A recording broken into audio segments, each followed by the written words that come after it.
So today is the appearance day of Advaita Acharya.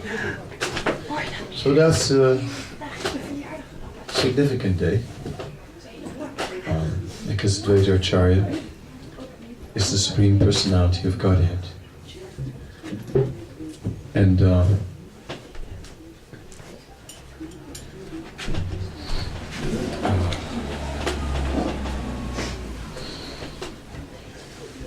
well,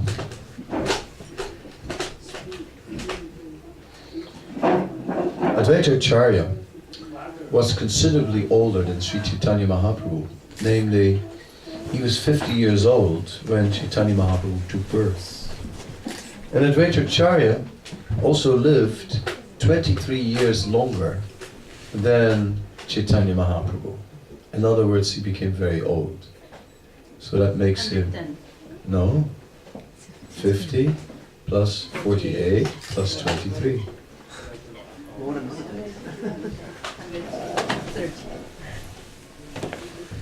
So Advaita Acharya was extraordinary, and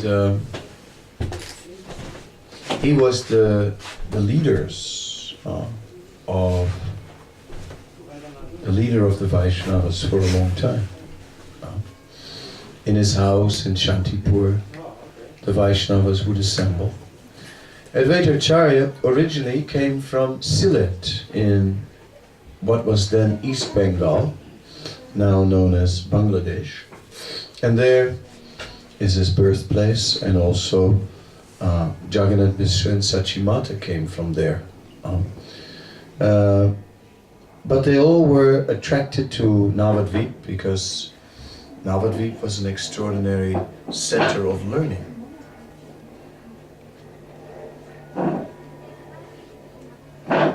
Of course, that's only the external, because we know very well that Navadvip is the eternal abode of the Lord and fully transcendental, and that Navadvip is not of this world, and that when this world is annihilated, that Navadvip remains.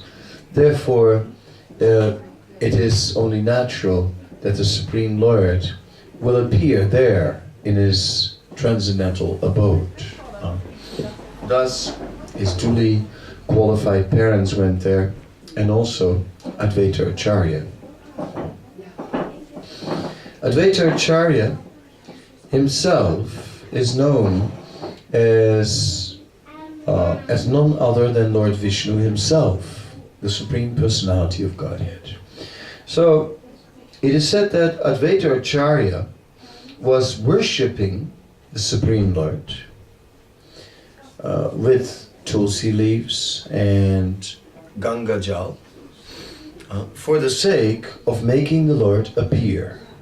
So doesn't that sound a little bit awkward, that the Lord, who is already incarnated, is worshipping the Lord to make the Lord incarnate? How about that? It sounds a little bit awkward. But the fact of the matter is that once upon a time, it is said that in the house of Srivas, every night, there would be kirtan. And this kirtan was very loud. And so much loud that the neighbors started to complain and say, this Srivas is having a party every night, and what are they doing? I don't know. What they're drinking, what they're eating, what they're taking, I don't know. But how can anybody just go the whole night like that and howl? And people were very critical. At one point, some of the people, they said, and we will cut the house of Srivas loose and throw it in the river. We must understand the traditional houses in Mayapur were made with bamboo posts, and the houses were, and the walls were made of chatai, a form of bamboo matting, which also exists today, because the climate is such that you don't really need much more. And therefore it was possible to cut the house and throw it in the river. You need a lot of people, but you could have done it with a crowd. So some people were inciting that the crowd would take action Advaita Acharya then said, and if now the Lord will not appear, then I will personally take my four-handed form and cut the heads of these atheists. So it is explained that no one but Krishna can give the topmost level of devotion named Krishna Prem. No incarnation of the Lord can do so. Bhagavad Gita establishes the mission of an incarnation of the Lord. Paritranaya sadhanam vinasya saduskritam dharma samstarpanatya sambhavami yuge yuge. Bhagavad Gita is pointing out that the incarnations of the Lord, they come to establish the principles of religion and to annihilate the demons. But sometimes, only rarely, once in a day of Brahma, the Supreme Lord Himself appears on this world to give love of God. And then Sri Chaitanya Mahaprabhu, being that Supreme Lord, is coming to give it freely to anyone and everyone. So therefore, Advaita Acharya felt the religious principles I can establish. Annihilating the demons, I can do. But beyond that, what can be done? That can only be done by the Supreme Lord. To give love of God. How can He give something He doesn't have? Who doesn't have? Does Krishna have love for Himself? Ah, yes. Yes. Krishna, He can give that love of God. And He also is attracted to Himself. It is said that Krishna exists in different forms. In His form in Vrindavan. Then, when He leaves Vrindavan, He's in another mood. Then He's known as Vasudeva Krishna.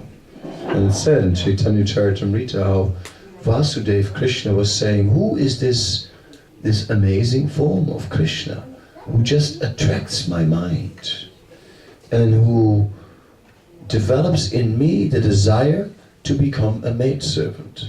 So Krishna was attracting Krishna. Yes. So, yes, Krishna also loves Himself. In Dwarka, when Krishna sees His own form in the onyx floor, which works like a mirror, then Krishna becomes very much attracted to His own floor, to His own form, not to His own floor, to His own form.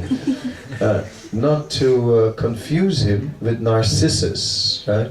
In Greek mythology, Narcissus who is staring at the water at his own form. Oh, this form is so beautiful. And Narcissus is looking in the water. Look at this form. You think, too beautiful, let me have a better look. And Narcissus bent over more and more to see himself, and eventually Narcissus fell forward in the water and drowned. That's the story in Greek mythology. So, but when Krishna was looking at himself, it was another form of himself. He was just overwhelmed by his own beauty, by his own qualities, without arrogance, without pride, without self-indulgence, simply appreciating that. Even when Krishna in Dwarka in the morning, so there's a chapter in the Krishna book called the Daily Activities, and there Krishna is daily meditating. And who is he meditating on? Himself. Because who else to meditate on? What else can you meditate on? Krishna is the only thing to really meditate on. Yeah. What else is there that can compare? What else has that glory? Therefore, Krishna had no other alternative. What else could he meditate on? Only option was himself. Yeah. But on the other hand, it said that Lord Chaitanya, that Krishna was wondering about what Radharani is experiencing, her love for him. And that's why he took this form of Lord Chaitanya, to experience what he actually usually cannot experience. Yeah, that's divided up, in different aspects. And one of the aspects is he's trying to take the form of Radharani to understand his own glories. That's one of the things that is mentioned there. He's trying to take the form of Radharani to understand the love that she has, and he's trying to take, also another reason is he's trying to take the form of Radharani to understand his own glories and what is so attractive in himself. He tries to understand. Yes, well, in the Prema Samputa, which is a book written by Vishwanath Chakravarti Thakur, a small little book, you may have seen it, also known as the Moon Locket. In this little booklet, there is an interesting story. It's about Radharani living in Yavat with her mother-in-law, Jyotila, and so on, and her shadow husband, Abhimanyu. At that time, Jyotila was keeping strict surveillance of her daughter-in-law and would make very sure that she would never get an opportunity to come close to that black snake known as Krishna. So she was having good precautions, and then one day, as Radharani was there in her quarters, some amazing personality was there in the courtyard suddenly. Some sort of goddess. She was extremely beautiful. This girl looked with like extraordinary beauty was there in the courtyard, and Radharani saw her and was kind of really impressed. Where's this amazing personality coming from? So she sent some girl over to sort of inquire. And this beautiful goddess didn't answer at all. No answer whatsoever. And it stays like that, and then Radharani comes, well, what is wrong? She comes out herself, my dear goddess. From the fact that you're not answering, I can understand that you must be distressed. You must be having some problem.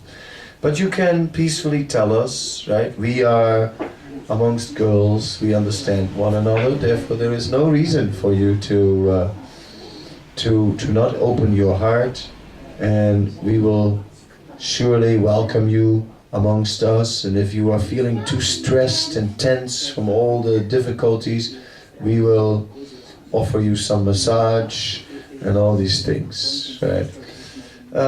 In that way they were speaking. Then, in due course of time, after a few chapters, finally, the girl begins to speak. I'm jumping ahead a little bit. And then, as the girl begins to speak, she says, yes, it is true. I am very distressed. I am very distressed. She says, yes, it is true.